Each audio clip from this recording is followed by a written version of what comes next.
Hola, buen día. Bienvenidos a nombre del Comité de Seminarios. Damos inicio ahorita al seminario del viernes de hoy. Es con mucho gusto que les presento la doctora Alba Elena Piceno Martínez, espero haberlo pronunciado correctamente. Ella es una investigadora postdoctoral, una nueva entrada en el CIO desde noviembre del 2022. Déjenme que le lea un poquito resumen de la doctora. La doctora Elena estudió la licenciatura en física en la Universidad Benemérita de Puebla, Benemérita Universidad Autónoma de Puebla. Posteriormente estudió la maestría y el doctorado en física aplicada en la misma institución. Su trabajo de tesis de maestría lleva por título Dimensiones temporales extra, implicaciones clásicas y cuánticas. Y su tesis de doctorado se titula Cuantificación de enredamiento cuántico entre variables continuas y discretas. Los intereses de la doctora Elena incluyen la información cuántica, correlaciones cuánticas, el steering, el enredamiento cuántico y sus medidas, la no localidad de Bell, los fundamentos de la mecánica cuántica, el enredamiento híbrido, el experimento de Stern-Gerlach, funciones de mecánica cuántica, el enredamiento híbrido, el experimento de Stern-Gerlach, funciones de quasi-probabilidad, haces estructurados y el operador de evolución cuántica. Como dicho, ella está realizando su postdoctorado aquí en el CIO desde noviembre de 2022 y sus intereses actuales son el estudio del steering, su caracterización, manipulación de la dirección de steering y medidas informacionales y entrópicas. Bueno, muchas gracias. Ahorita le pasamos la palabra. Buenos días, muchas gracias al público por asistir y gracias a la doctora Pierza por la introducción. Bueno, el día de hoy les quiero hablar del trabajo que he realizado previamente, caracterizando las correlaciones cuánticas, tanto enredamiento como no localidad y steering, esto teniendo como caso de estudio el experimento de Stern-Gerlach. Y también les voy a hablar un poco de lo que hice en una estancia postdoctoral previa con la doctora Laura Rosales, donde trabajamos la no localidad de haces de luz estructurada. Bueno, esto también se une bastante bien con el trabajo que hacemos ahora en esta escuela, donde estudiamos más teóricamente desde los principios al steering cuántico. Primero que nada me gustaría darles un outline de la plática, pues comenzaré hablando sobre, con una introducción sobre las motivaciones de estudios y hablándoles sobre las correlaciones cuánticas. Luego pues ya explicaré con más detalle la no localidad.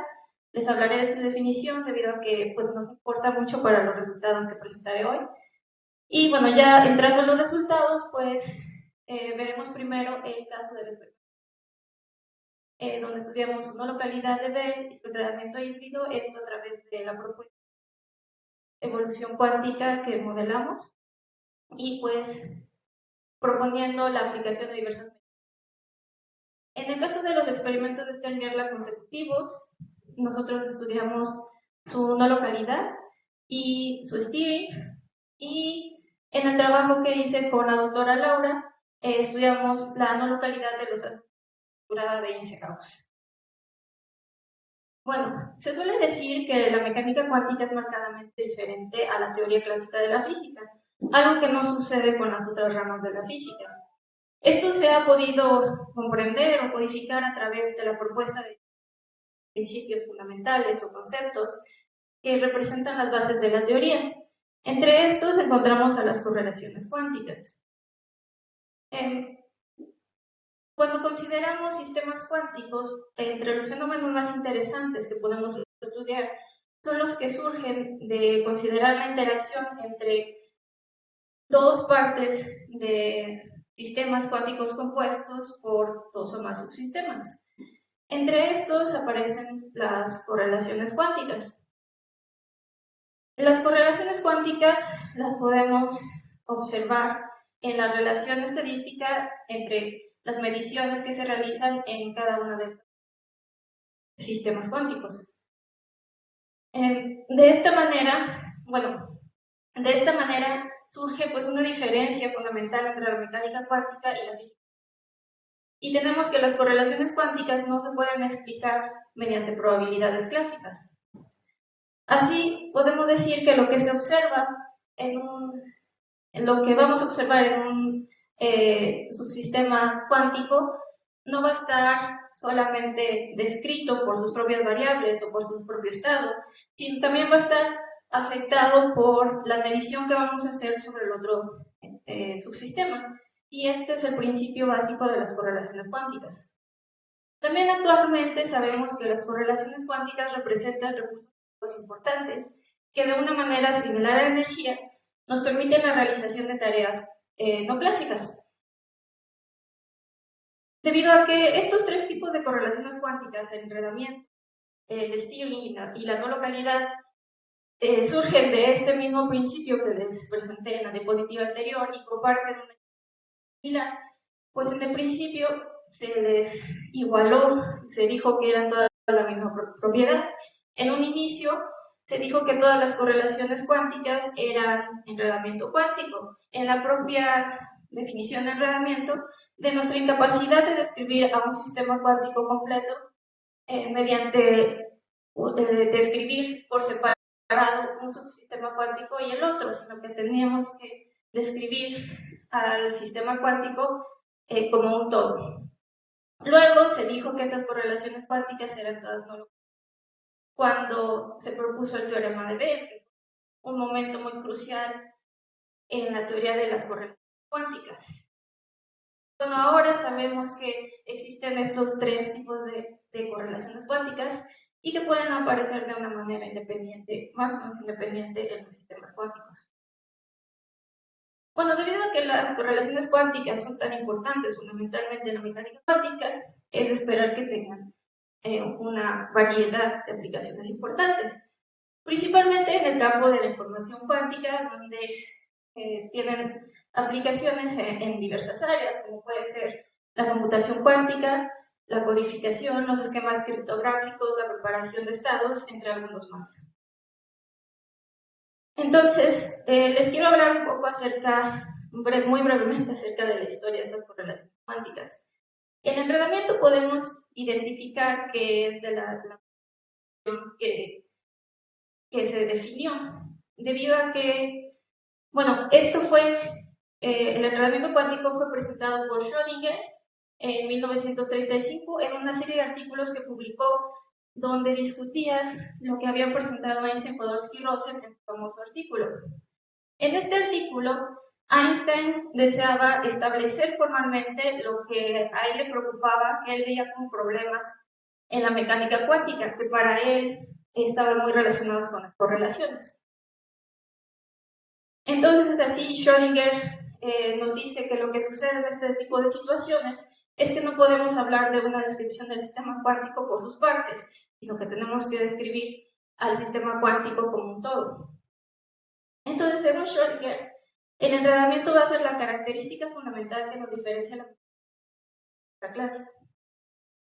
El steering es muy curioso porque también surge de las discusiones de Schrödinger a partir de el artículo de EPR. En el steering lo podemos entender como el concepto de que un sistema cuántico separado de otro puede afectarlo mediante mediciones que se realizan. Y bueno, este tipo de efecto en el sistema cuántico lo llama steering, que podemos traducir como guía o dirección. El caso de la no localidad es un poco más, digamos, teórico y me lo voy a saltar por el momento porque vamos a tener una sección donde voy a hablarles más detalles de esto. Bueno, debido a la importancia de las correlaciones cuánticas, sobre todo al permitirnos realizar tareas cuánticas, es un área de investigación muy importante su caracterización.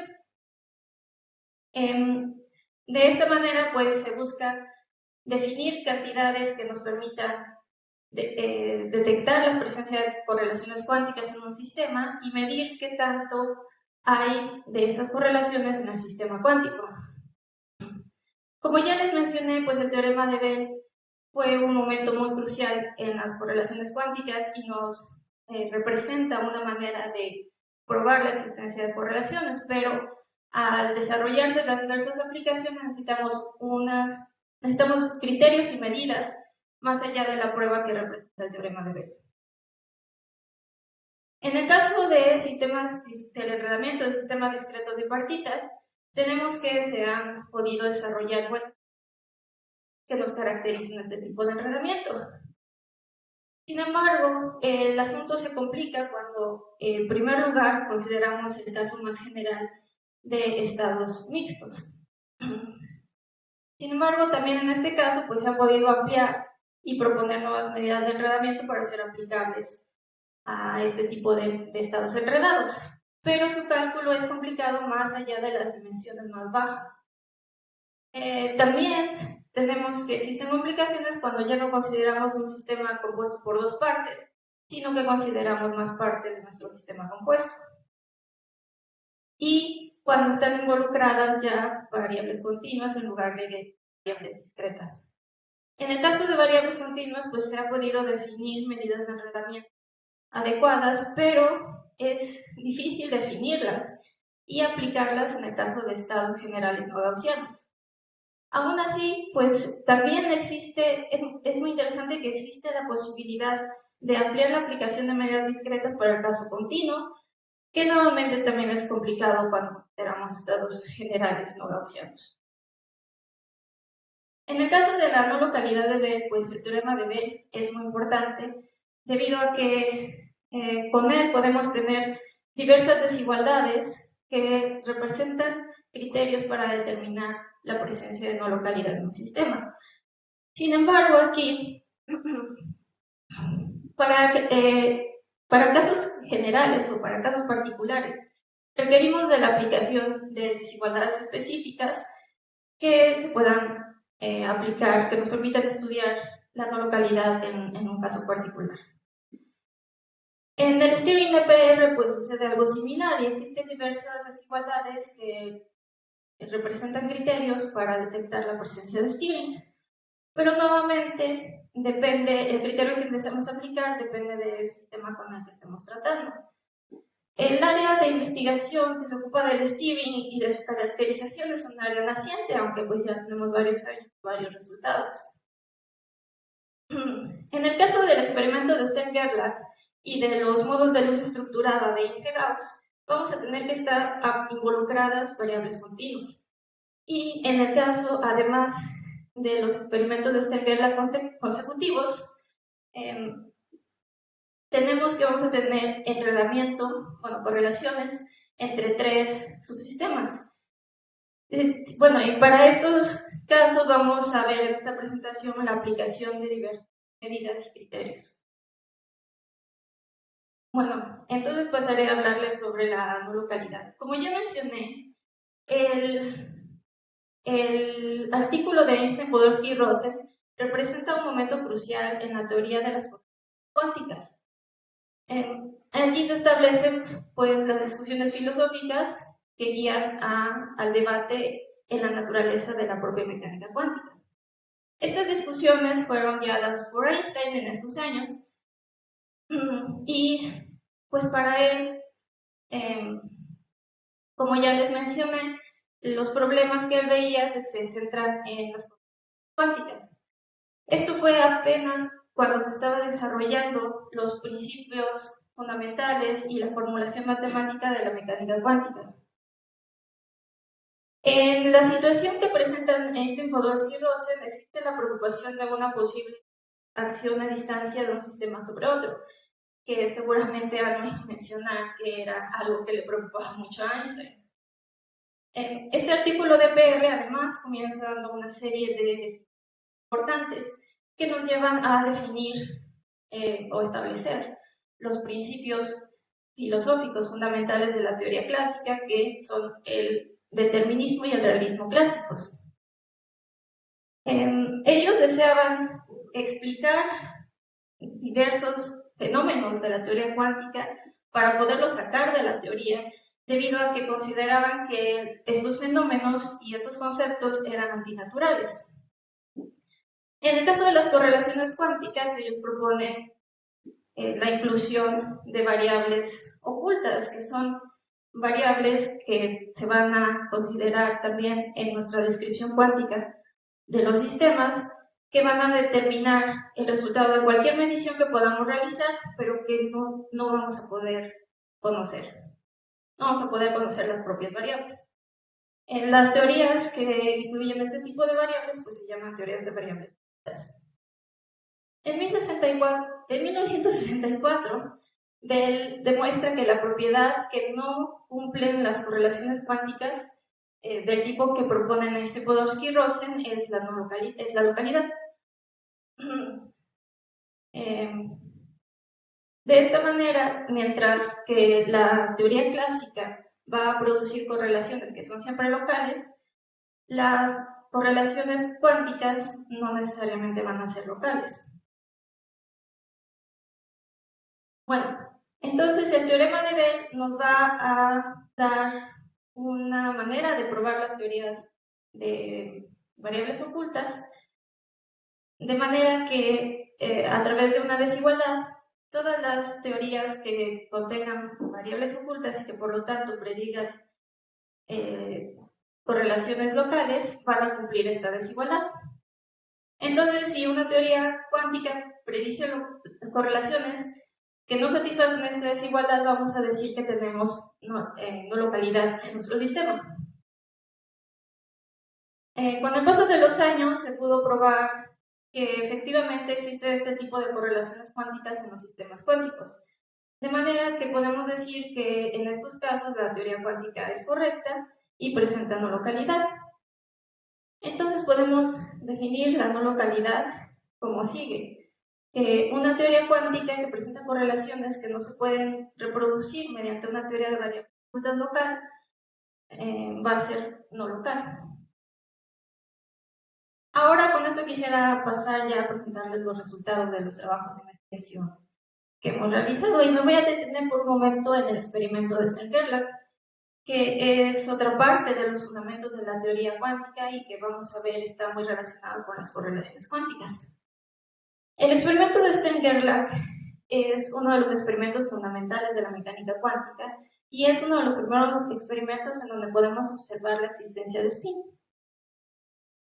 Este experimento fue realizado satisfactoriamente por primera vez en 1922 y aquí les muestro uno de los primeros esquemas de este experimento que fue presentado en el artículo que escribió Walter Gerlach en 1924, donde reportaba los resultados de este experimento.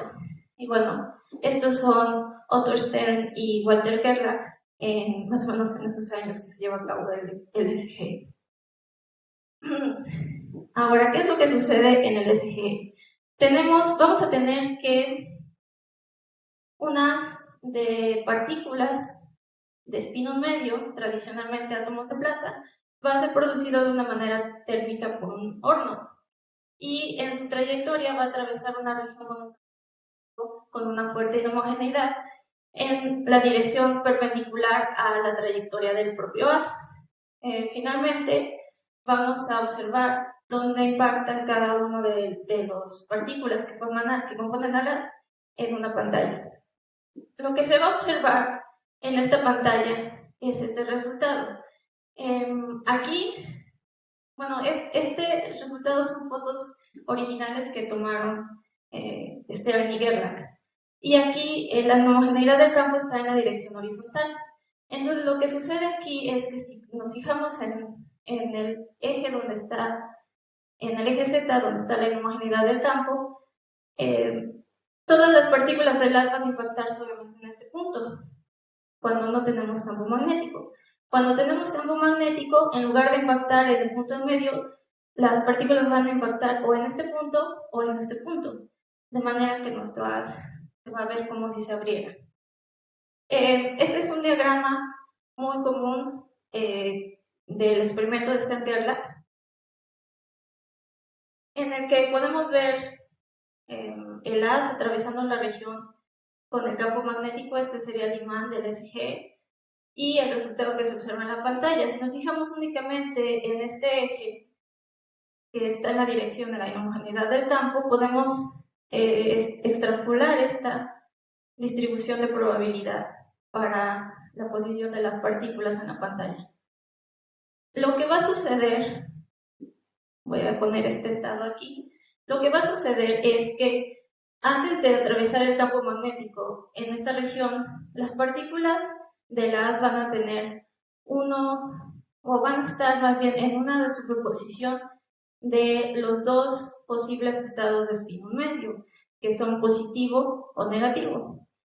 Pero cuando interactúan con el campo magnético, van a hacerlo de una manera diferente correspondiendo al estado de spin. De esta manera, cuando observamos en la pantalla, vamos a realizar una medición cuántica que conlleva un colapso de la función de onda y vamos a obtener un resultado diferente para cada uno de los estados de spin. Esto lo voy a presentar un poquito con más detalle porque es algo como, digamos, difícil de capturar.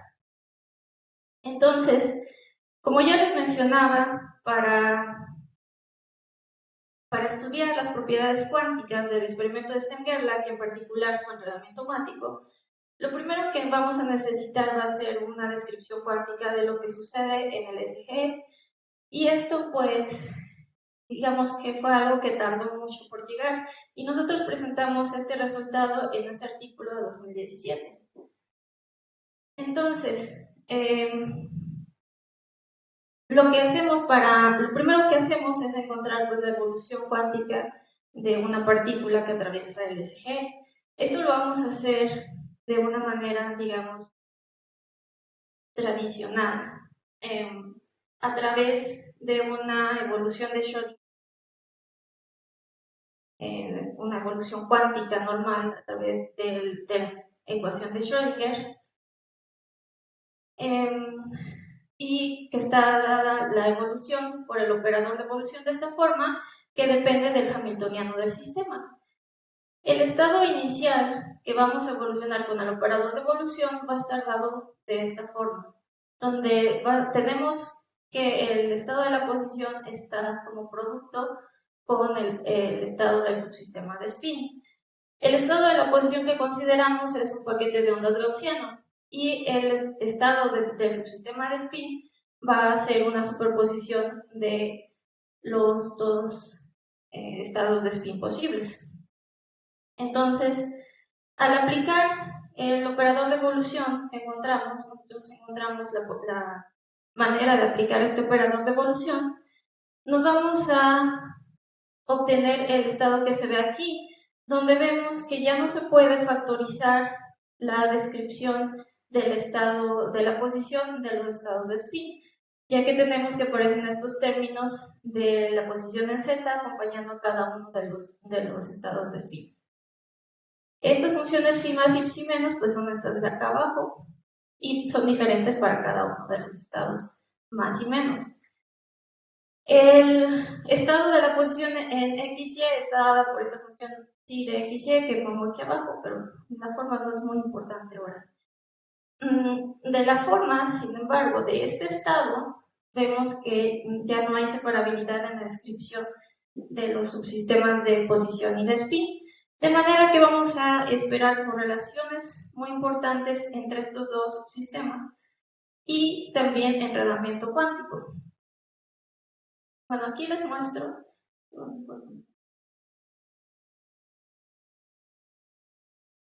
Permítanme un tantito.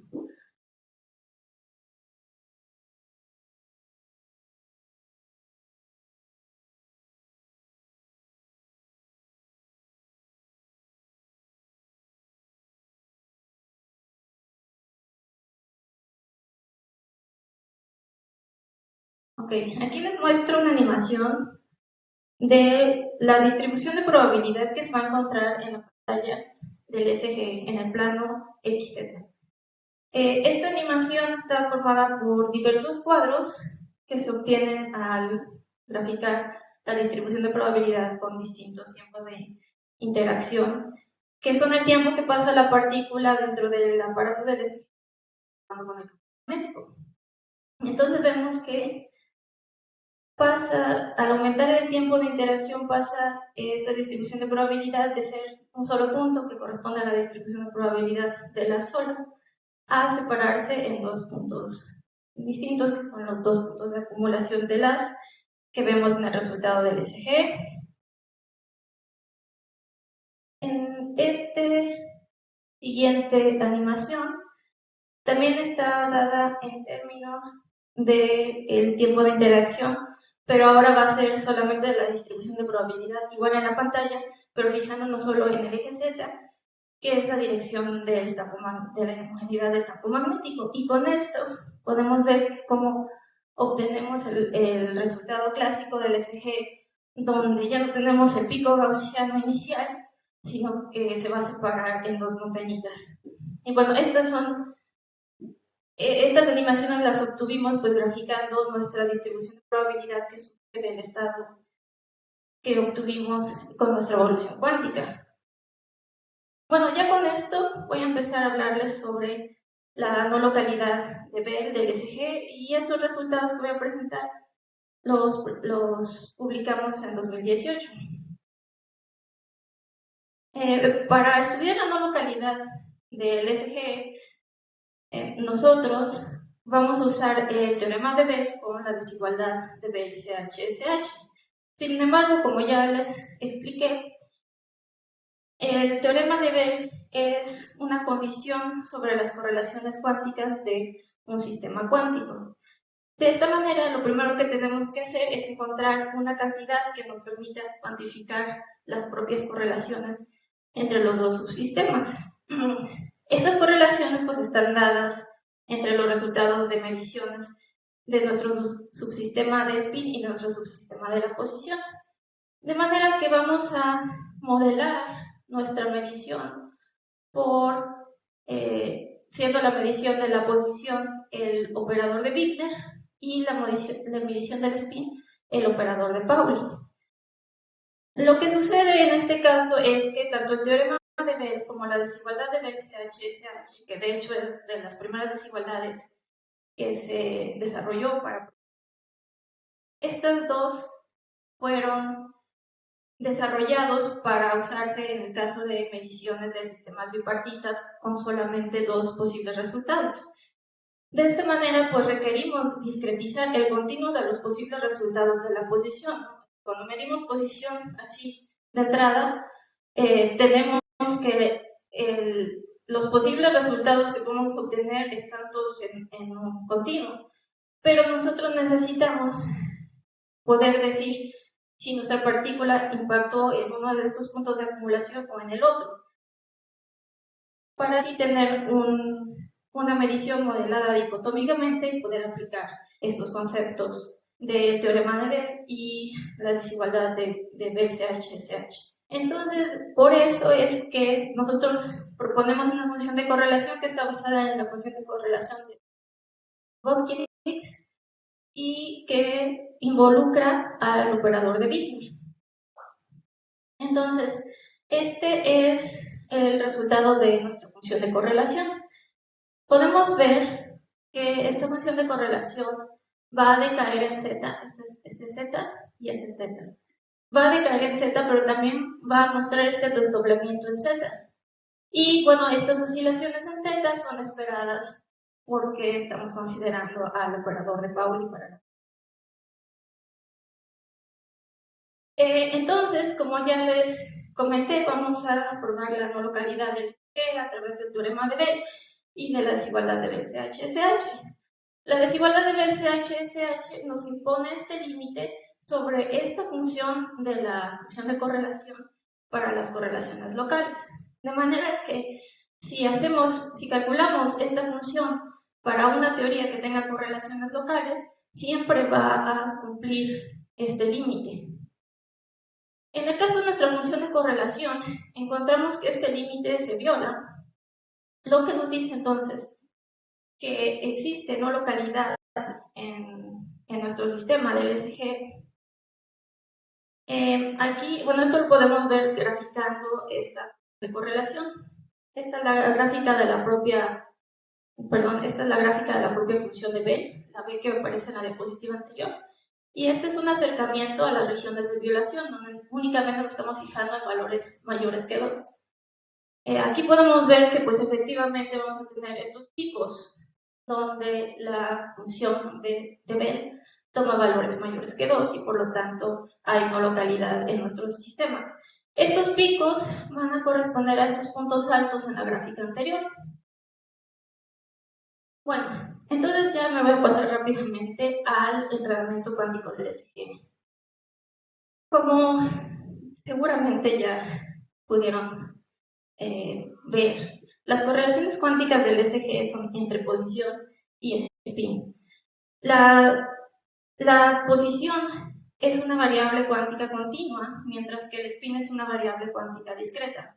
Estos dos tipos de variables cuánticas requieren, tienen una naturaleza muy distinta y por lo tanto en su descripción requieren de conceptos particulares muy distintos.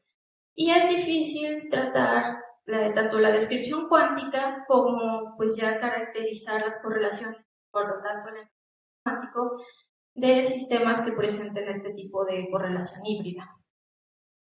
Idealmente, lo que quisiéramos de un criterio o medida de enredamiento es que pueda tratar de una manera simultánea y más o menos similar a ambos tipos de subsistemas involucrados y que además nos dé al final un valor cerrado con el que podamos determinar si está presente el enredamiento cuántico o no.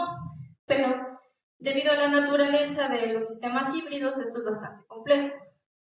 Sin embargo, encontramos que en el caso del experimento de Gerlach, que tiene una forma más o menos sencilla, y otros tipos de estados de sistemas híbridos igual más simples, se puede ampliar la aplicación de medidas de enredamiento discretas que ya se conocen y ya están bien establecidas. Nosotros lo probamos a través de dos métodos. El primero es discretizar la descripción de nuestro estado híbrido. De manera que vamos a poder describir al estado híbrido completo de una manera efectivamente discreta. Y la segunda es, a través de la traza parcial, vamos a cortar la parte que nos interesa del sistema híbrido completo para aplicar las medidas de enredamiento solamente sobre la parte discreta. Y de esta manera estas medidas de enredamiento que elijamos pueden ser discretas.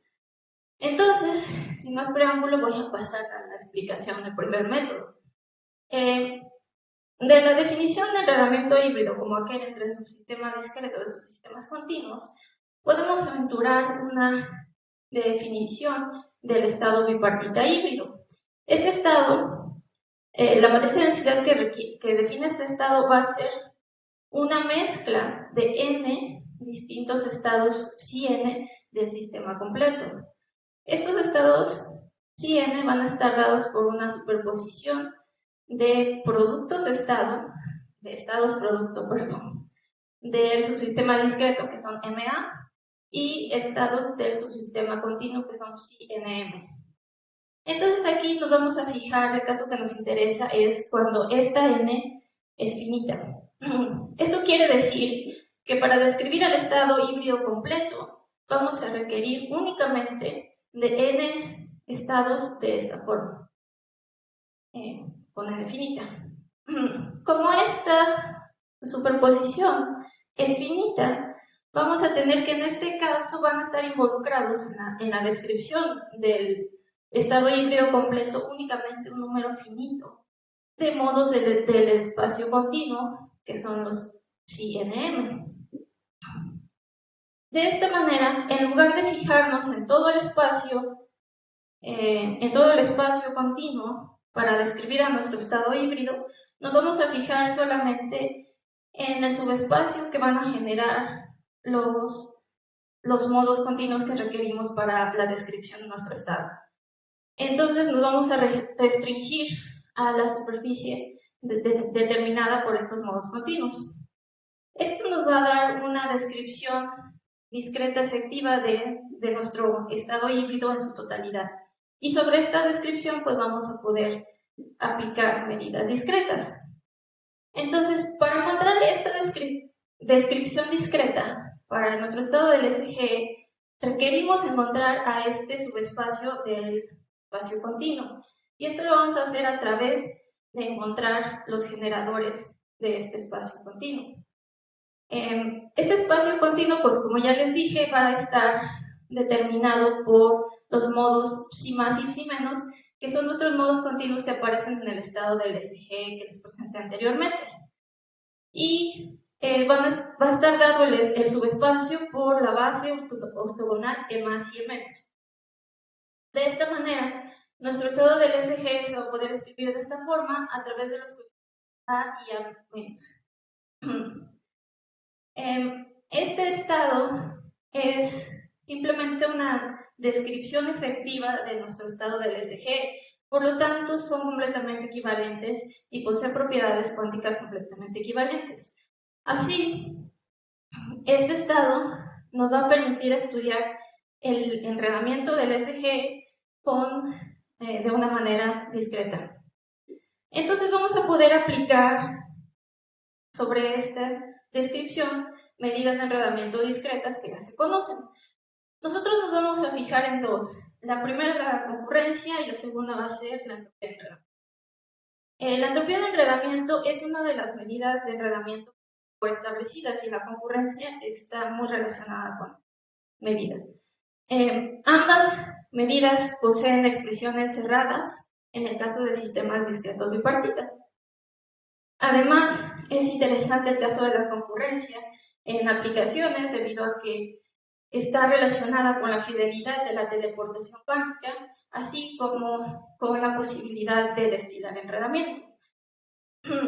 Entonces, nosotros para calcular la concurrencia, no voy a entrar en muchos detalles, pero vamos a hacerlo a través de la base de los estados mágicos, que es una base de sistemas 2x2 que está dada en términos de los estados de Bell, que son y esta base son estados que presentan el enredamiento máximo.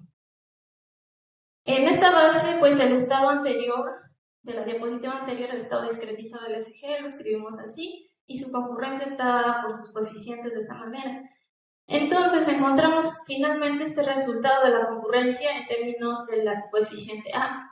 Aquí pongo la expresión de A en términos de los parámetros del SG, que son tau, el tiempo adimensional, y K, el parámetro de interacción adimensional, que nos relaciona con la intensidad de la inhomogeneidad del campo magnético.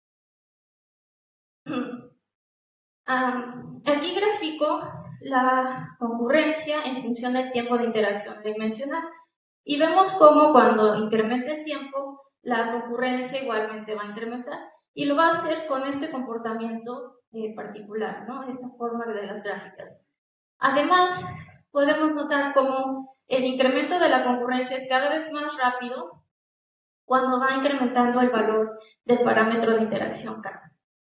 Antes de pasar a más detalles sobre este resultado, les quiero mostrar los resultados que tenemos en los otros casos. Nosotros nos vamos a fijar en la entropía de enredamiento en primer lugar porque deseamos comparar directamente con los resultados que vamos a ver en un método que es el método de la traza parcial. La entropía de enredamiento se calcula aplicando la entropía de von Neumann sobre una reducción de nuestro sistema compuesto, de nuestro sistema 2x2 a solamente uno de los subsistemas. En este caso, pues escogimos el subsistema de spin y el estado reducido dado por la traza parcial va a estar dado de esta forma. Así, la entropía de enredamiento se va a encontrar como función del coeficiente A, ahora involucrando logaritmos.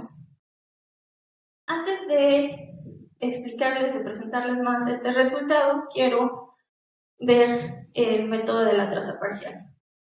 La traza parcial es una herramienta muy importante en la mecánica cuántica que permite describir un estado compuesto solamente fijándonos en unas partes. Y esto se obtiene a través de trazar sobre los componentes de la otra parte del otro subsistema para eliminar esta descripción.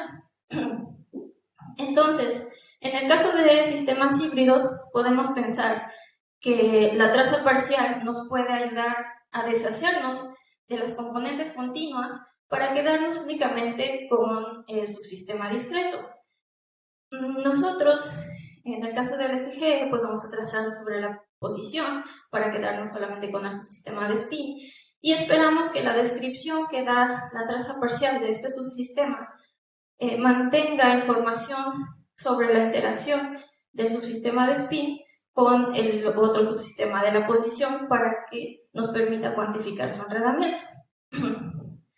Entonces vamos a aplicar esta idea de la traza parcial mediante involucrar a la aplicación de la traza parcial con la aplicación de la propia medida de enredamiento. Para el caso del SG vamos a considerar la entropía de enredamiento para cuantificar su enredamiento híbrido, considerando la entropía de enredamiento como formada por sus dos partes.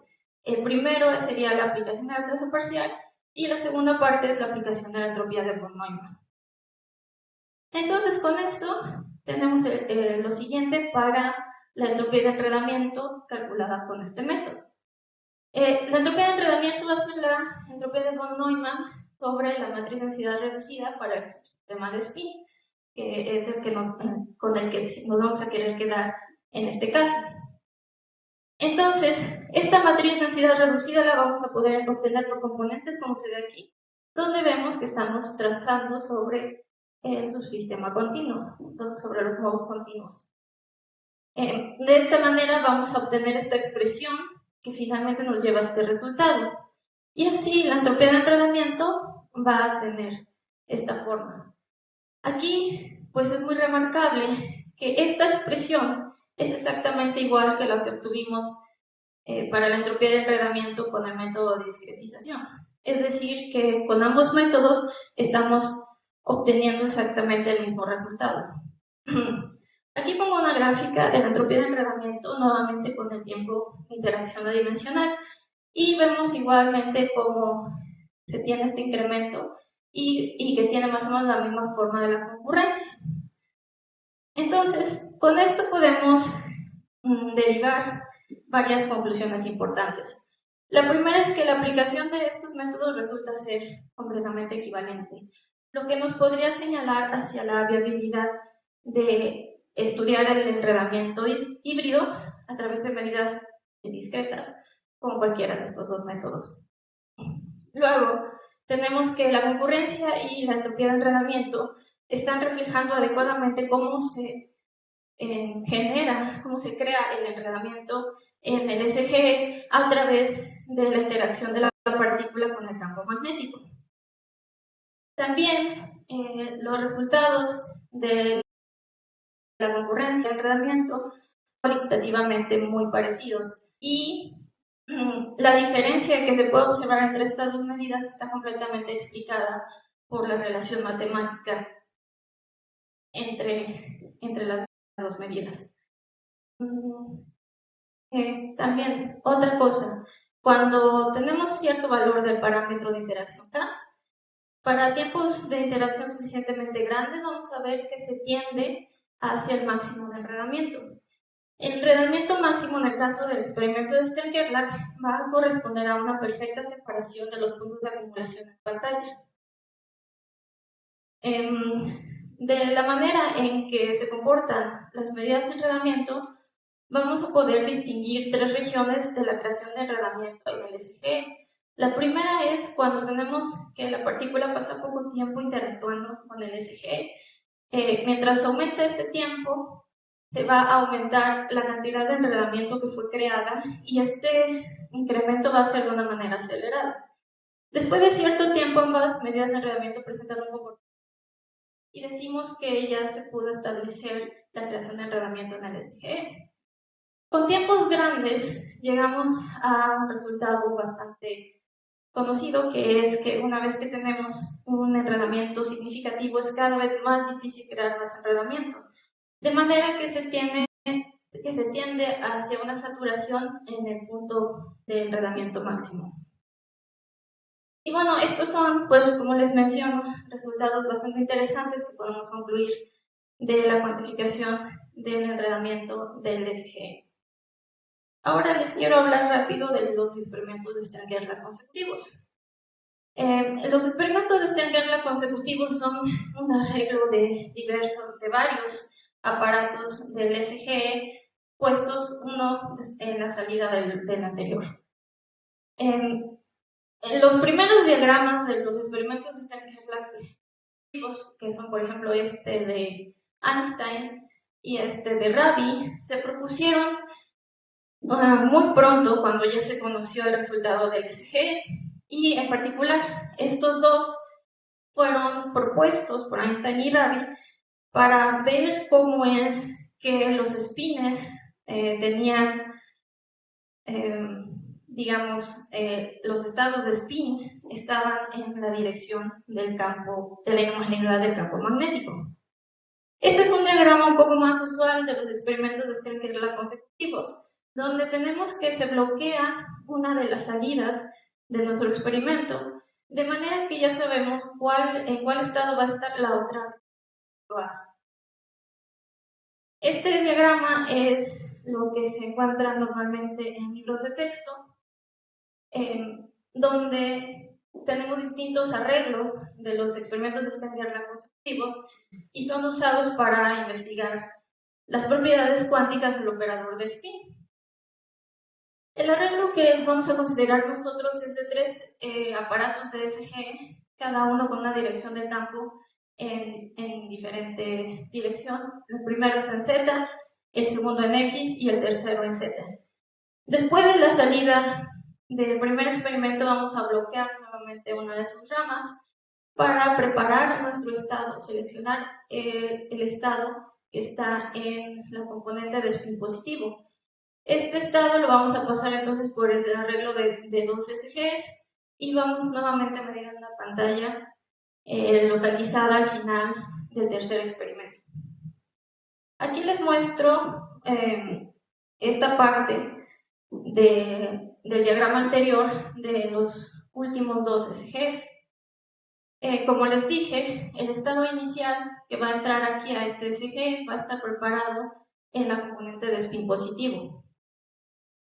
Luego vamos a poder encontrar el estado evolucionado de los CSG a través nuevamente de una evolución cuántica unitaria usual de Schrödinger a través de los hamiltonianos de cada uno de estos aparatos.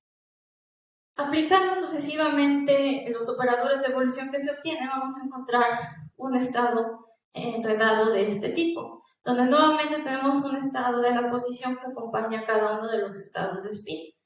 Estos estados de spin son en dirección Z, que es la dirección del último SG. Estos estados de la posición toman esta forma, donde vemos que estos estados van a ser distintos en Z, pero además contienen dentro de sí una diferente superposición de los estados de la posición en X. Entonces, de esta forma, vamos a ver cómo tenemos enredamiento entre los estados de la posición en X, Z y el estado del spin en dirección Z. Estos nuevamente son diagramas, bueno, no sé, diagramas no. Es la distribución de probabilidad que observamos en el plano de la pantalla XZ después de la salida del tercer SG, y entre cada una de estas figuras va a ir aumentando el tiempo de interacción de la partícula con el tercer SG únicamente. Entonces, esta primera figura corresponde a que el tercer SG está apagado y vemos únicamente la separación de nuestro haz en los dos puntos de acumulación en dirección X, que corresponde al resultado del segundo SG.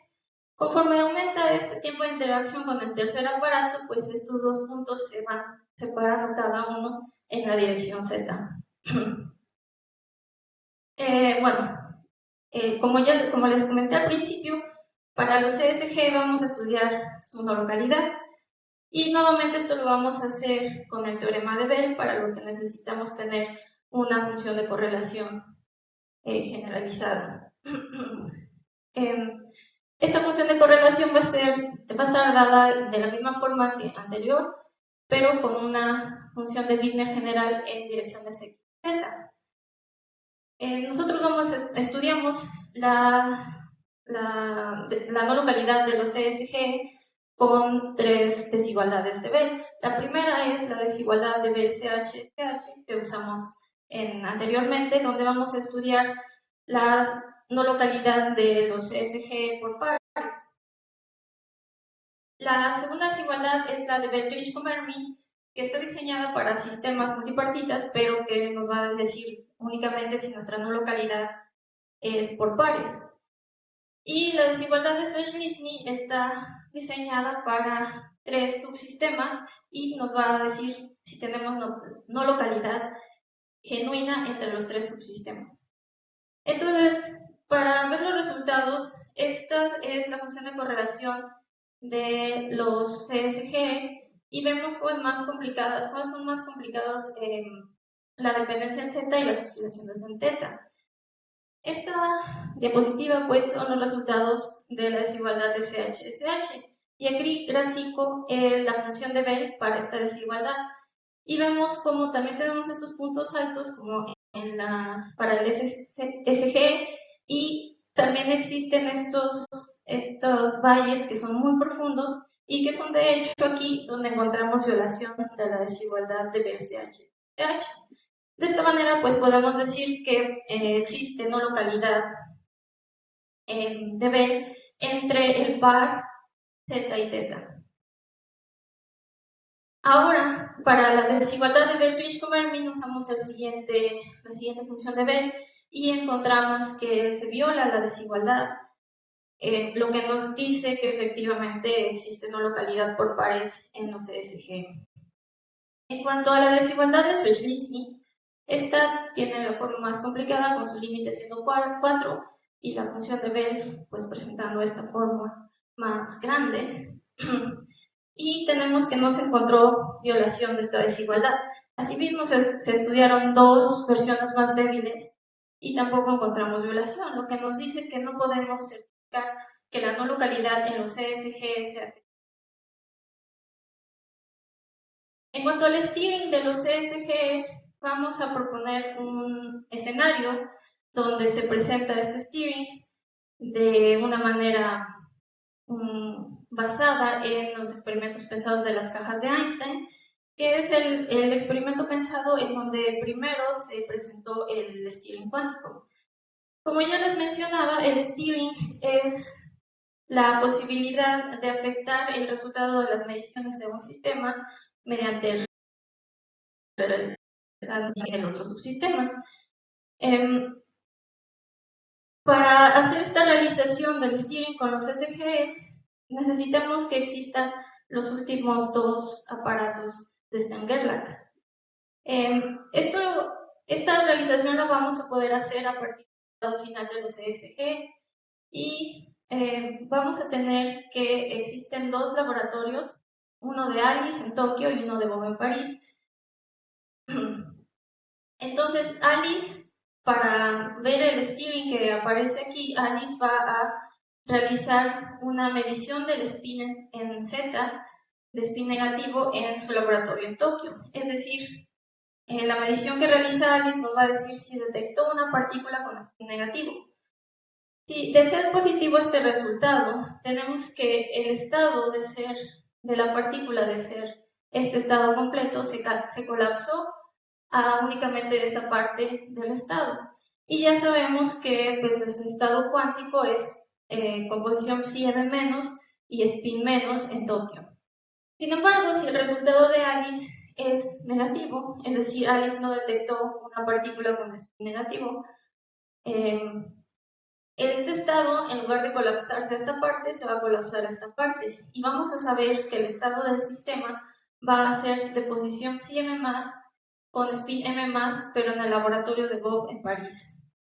Entonces, eso quiere decir que se está afectando el estado de la parte del sistema que tiene Bob en París sin necesitar realizar ninguna medición en su estado. Y bueno, esta es una propuesta de realización para observar el steering de los ESGs que todavía necesita analizarse más en detalle.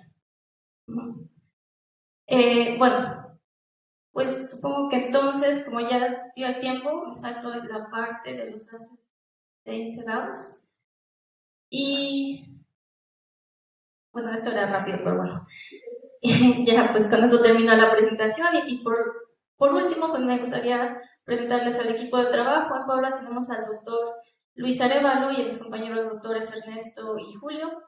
Y aquí en el CIO, el trabajo de los haces de Incebaus fue realizado con la doctora Laura Rosales y la maestra María González, que fue alumna de la maestría aquí del CIO. Y pues estoy actualmente realizando una estancia postdoctoral con el grupo de investigación óptica cuántica, aquí con la doctora Laura Rosales. Bueno, muchas gracias por la atención.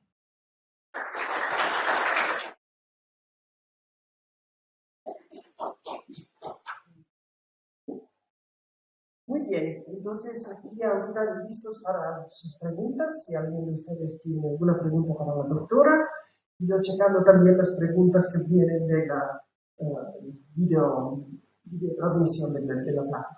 ¿Algunas preguntas?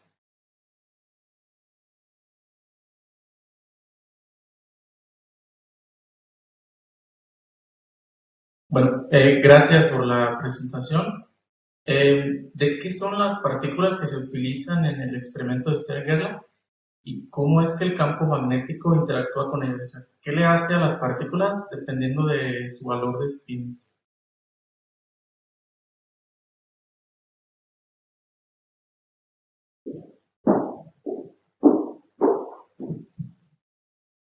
Las partículas originales que usaron Stern y Gerlach son átomos de plata. Normalmente cuando se hace el experimento de Stern-Gerlach, existen dos categorías. La primera es pues volver a realizar el experimento tal como lo hicieron Stern y Gerlach para estudiarlo más a fondo y pues proponer diversas otras maneras. En este caso, en el segundo caso, lo único que necesitamos es que estas partículas tengan spin. Y no importa cuál cantidad de spin sea, porque también se puede investigar con el experimento de Stern-Gerlach el caso de spin mayor. No puede ser el caso de spin 1, spin 3 medios y así. Lo que le hace el campo magnético, lo que podemos observar es en la pantalla como en vez de tener un punto, tenemos dos puntos, ¿no? O sea, nos va a crear este estado enredado en el que ya la posición no va a ser la de un gaussiano, sino vamos a tener estos dos estados de posición. Sin embargo, ¿cuál es el proceso cuántico que está detrás de esto, que está detrás de la interacción de la partícula con el... Es una pregunta mucho más complicada que no se ha podido responder satisfactoriamente, en particular porque no existe, digamos así, una descripción cuántica del campo magnético. Entonces esto es muy, muy complicado y pues para describir lo que sucede cuánticamente necesitamos describir cuánticamente cada una de las partes de nuestro sistema y en el caso del campo magnético no se ha podido hacer.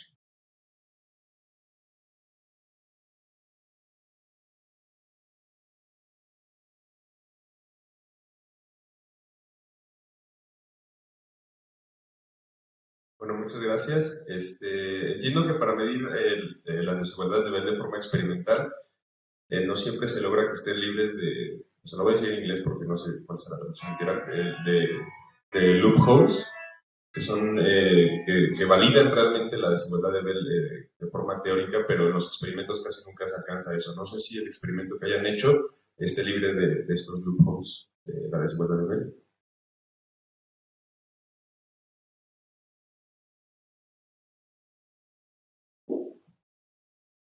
Nosotros no hicimos ningún experimento porque la realización experimental del experimento de Stern-Gerlach también es bastante complicada y no se ha podido llegar a ese grado en el que podemos estudiar ya directamente las correlaciones cuánticas y, bueno, para empezar de no localidad. Y bueno, pues entonces no hicimos algún experimento, pero también Existen experimentos sin loopholes y se busca llegar a ese grado, ¿no? Pero también igual es muy, muy complicado. Entonces, aunque hubiéramos podido hacerlo, sería súper complicado y sería todo un trabajo por sí mismo. Voy con una pregunta aquí, después regreso con ustedes. Aquí dice, ¿sabes si existe una versión del experimento en donde la densidad del flujo magnético esté cuantizada?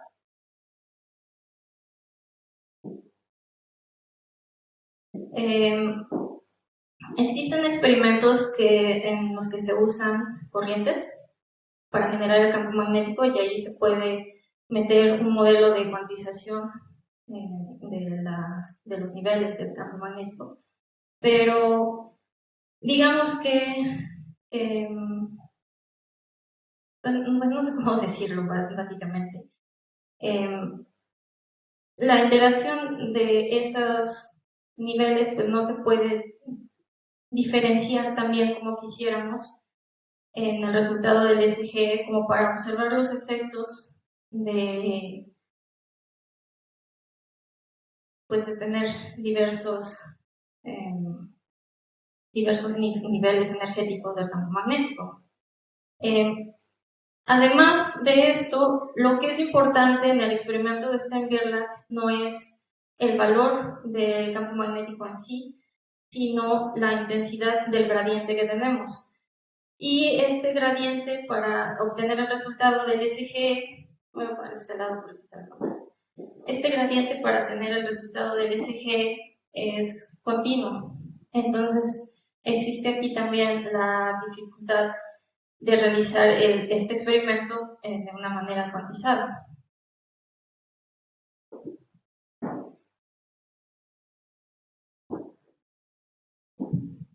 Muy interesante plática, muy bien, no conozco este tema suficientemente bien, pero me pareció muy interesante. Y el experimento de Stern-Gerlach sí ciertamente es de partículas, ¿no?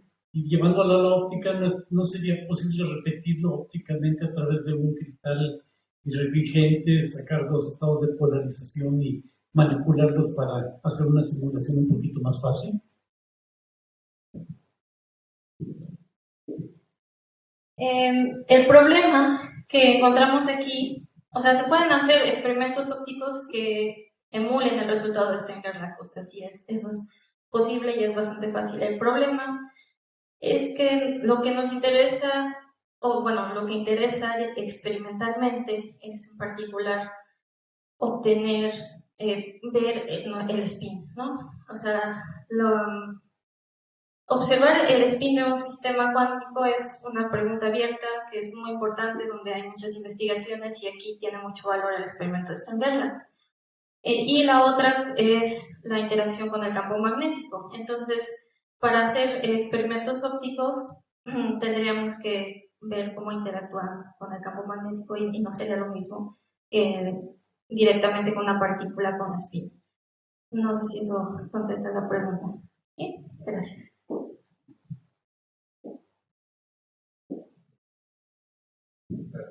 Gracias por la plática. Al principio, cuando calculas el estado en función del tiempo, ya después de que haces la evolución temporal con el hamiltoniano del ECG, te queda ya un estado no separable. Y dices, bueno, perfecto, enredado. Y luego calculas tu función de correlación y ya muestras que viola la desigualdad de CH-SH. ¿Por qué volver a hacerlo? Estabas como intentando mostrar dos tipos de correlación para el mismo experimento. O sea, mi pregunta es, solo el hecho de que sea no local ya sugiere, como, ¿puede, por ejemplo, probarse la tercera correlación, o sea, Stirring? Porque entiendo que pues, es dentro del mismo átomo de plata que está enredado spin y posición, pero no está separado porque es un mismo átomo. Mi pregunta es, ¿se puede como probar Stirring dentro del mismo sistema del átomo de plata o qué procede?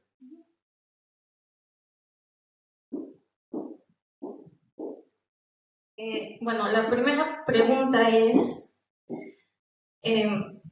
bueno, nosotros podemos decir que existe enredamiento solamente viendo por inspección el estado del ECG y eso es algo bastante particular que se puede hacer en el SGE y que no se puede hacer en sistemas generales. Como ya les comenté, el experimento de Stern-Gerlach, como ya les comenté, el enredamiento cuántico se define como la incapacidad de describir a nuestro estado de una manera separada por los dos subsistemas. Entonces, por inspección, simplemente podemos ver esto no está separado, no es un producto, entonces hay enredamiento cuántico. Y eso no se puede en general, y eso se puede en nuestro modelo. Sin embargo, nosotros también modelamos esto no para un estado puro, sino también para una mezcla. Ya es mucho más complicado ver el enredamiento cuántico. Ahora, si tenemos no localidad, pues vamos a saber que tenemos enredamiento. Entonces, una vez que tenemos enredamiento, queremos preguntarnos si existe no localidad, y la no localidad es algo que sí se puede ver directamente del experimento, porque es un conteo de coincidencias, ¿no?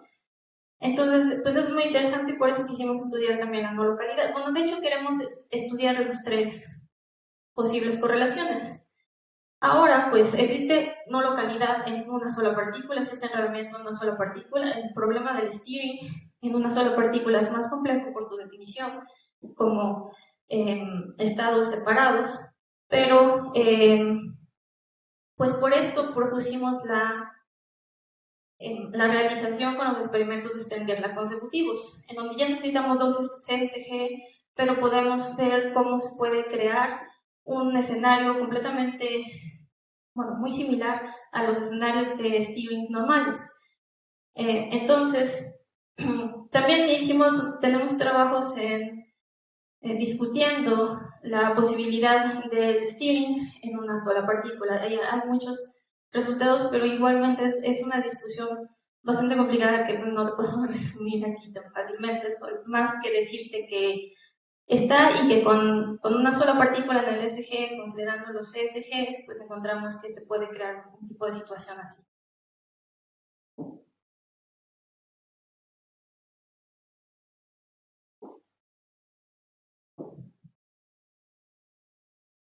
Muchas gracias por la charla, muy interesante de combinar esta parte discreta con para los no expertos. Quieras aterrizar a lo mejor en términos más ingenieros. Por ejemplo, pues, de cómo se separan los haces, ¿no? Probabilística. Y hablas que, va transcurriendo un tiempo. Entonces, no sé si nos pudieras dar órdenes de magnitud de en qué tiempos debería pasar eso. Más o menos si haces el experimento clásico. Por ahí pusiste unas imágenes un poco enfatizar cuáles son las dificultades metrológicas o tecnológicas de repente para que puedas pasar de la simulación de las partes, porque yo sé que les encanta ponerlo en la dimensional, pero cuando ponen en la dimensional, ¿cuánto duró? Si nos pudieras hablar un poquito más de esa parte de cómo son las medidas para llevarlo a un experimento, y ya todos nos podemos quedar con una idea más completa de las implicaciones técnicas necesarias para llevar a cabo esto.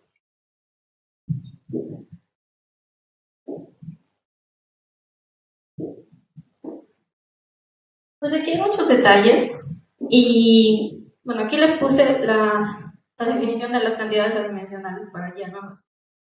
El experimento de Stern-Gerlach es muy complejo de realizar. Actualmente, lo mejor que tenemos es a través de corrientes en un chip. Y este es el más estable. Les puedo contar de cómo fue el experimento de Stern-Gerlach original. Stern y Gerlach tardaron como 2-3 años en poderlo realizar, aunque Gerlach era un experto en haces atómicos. Y este experimento fue muy inestable. Entonces, en su experimento pues tenían un horno como de este tamaño, ¿no? Una caja de este tamaño, un horno eléctrico. Y metieron un pedazo de plata y calentaron para crear un gas. Los colimadores son tipo pinhole, o sea, tienen un hoyito de 0.03 milímetros. O sea, es chiquito, 0.03 milímetros. Y los imanes medían 3 centímetros de largo y 1 centímetro de alto. Entonces la diferencia entre los imanes era súper chiquita. Además, la geometría del imán es muy específica. No lo puse bien, pero necesitamos que el imán norte tenga un pico y el imán sur tenga una parte plana. Por ahí va a pasar el haz. Esto permitía hacer una corrida de aproximadamente 3 minutos, después de la cual se fundían los imanes y ya no se podía volver a hacer el experimento. Con esta corrida se depositaba prácticamente una unicapa de átomos de plata en la pantalla.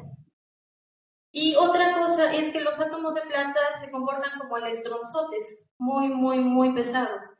Entonces, si queremos quitarnos de las muy pesados y muy grandes, su radio es muy grande, ¿no? Comparado con el de un electrón. Entonces, si nos queremos quitar de las complicaciones que involucra usar un átomo en lugar de un electrón, el experimento es todavía más delicado. Ahora, en cuestión del tiempo dimensional, pues esta h barra y 2 son constantes. Esta sigma 0 es la anchura del haz gaussiano inicial, que pues como les digo va a ser pues súper chiquita, ¿no? O sea, literalmente es la anchura de un haz gaussiano. Y la m es la masa de la partícula. Entonces vemos que el tiempo dimensional directamente va a depender de los parámetros de la partícula que entra. Y la variable de interacción, además de la sigma 0, la m, este es el momento magnético de la partícula, del electrón o del átomo de plata. Este es el gradiente del campo magnético. Este gradiente para el experimento inicial de Stern-Gerlach era de 10 teslas. Entonces, pues como vemos, esto va a ser pues la magnitud de todos estos parámetros es muy chiquita. Entonces todo esto es muy delicado. No se puede saber exactamente cuánto tiempo pasa una partícula dentro del SGE, porque para eso tendríamos que hacer un modelo muy clásico, ¿no? Porque medir el tiempo en la mecánica cuántica es una medición cuántica para destruir el estado. Entonces, ¿qué queremos hacer? ¿Observar la pantalla o observar el tiempo? Entonces, pero pues nos podemos hacer una idea de que si en 3 minutos se deposita una monocapa en 2 puntos de acumulación muy grandes, pues ¿cuánto tiempo va a pasar ese haz? Muy poquito, realmente.